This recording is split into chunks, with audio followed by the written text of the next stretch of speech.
Hey chefs, it's almost Thanksgiving, the season of food, and making the table look fancy.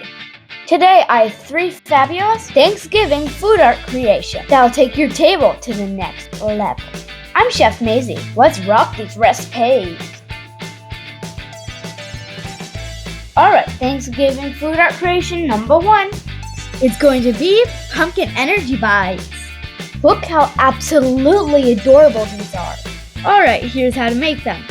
This recipe, by the way, is one of the dessert recipes from a brand new Pumpkin Patch cookbook. Check it out! Start with 1/3 cup of pumpkin puree. You can get this in a can at most grocery stores. Just make sure it's the unsweetened kind. Then add 1/2 cup of nut butter. I'm using peanut butter, but any nut butter will work.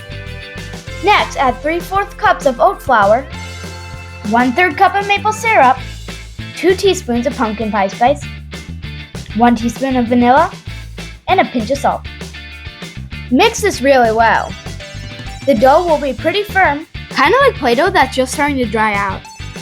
Now we need to make the topping for that. So mix up 2 tablespoons of white sugar with 1 teaspoon of pumpkin pie spice, or cinnamon if you prefer. Mix that lightly. Then grab your dough and pull out a chunk.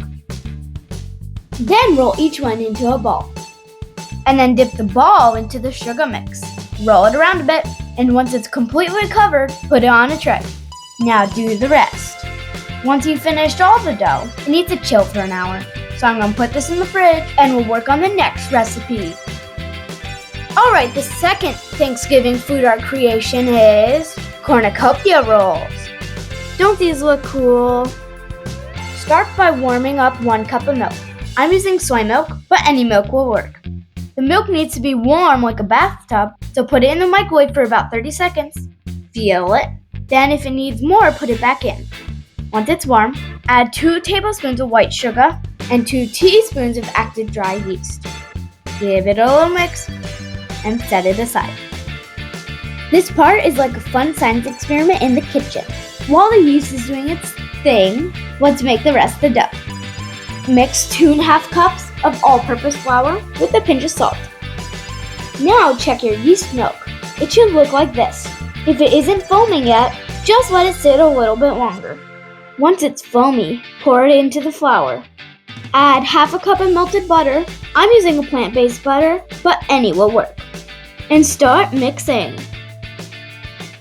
Once it's not wet anymore, put a little flour on the table and start kneading it with your hands. Okay, it's ready. Put it back in the bowl, cover it with the towel, and let it sit on the counter for a half hour. Now that we have pumpkin bites chilling in the fridge and rolls growing on the counter, let's start on the third Thanksgiving recipe. This one doesn't require any sitting around and waiting. We're gonna make fruit kebab turkeys. For this one we will need 1/2 pear, some wooden skewers, and a whole bunch of other fruits. I'm using red grapes, clementines, blueberries, green grapes, kiwis, and bananas. But you can use any fruit you want. First take a big plate and place the pear with the small one just under the center. This is our turkey's body. Now take the skewers and start adding the fruits. Once these are ready, place them around the pear in a half circle. These are the feathers. Then I'm going to use candy eyeballs with a little bit of peanut butter to glue them on. You can also use paper eyeballs if you don't have any candy. Just remember not to eat them. And for the beak, I'm using a little triangle of carrots.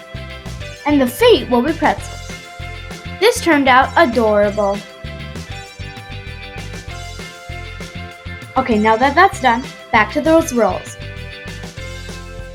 The dough should have risen a good amount by now. Next, we're going to take some foil and shape it into cones, like this. This is to hold the rolls in the right shape while they cook. Now separate the dough into 10 pieces. Take each piece and roll it into a long, thin tube. Then grab a foil cone, start at the tip, and wrap the dough around it until the whole thing is covered. Pinch the end of it to hold it in place. Then we'll take a lightly greased baking tray and place the rolls on it.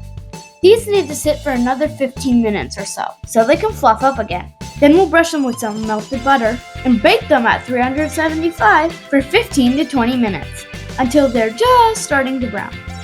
Alright, while those are baking, let's finish those pumpkin bites. Pull them out of the fridge and find a toothpick. Then hold the bowl between your fingers and press the toothpick's edge into the sides all the way around. This gives it lobes like a real pumpkin. And last, take a chocolate chip and press it into the top. Seriously, how cute are these?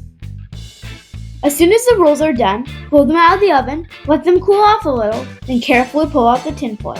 I'm going to stuff my cornucopia rolls with veggie sticks, but really you can put whatever you want in here. Now we are all done. There you have it, 3 awesome Thanksgiving creations that'll make your table fabulous this Thanksgiving. Thanks for watching. Give me a thumbs up and subscribe. See you in the next recipe. Happy Thanksgiving!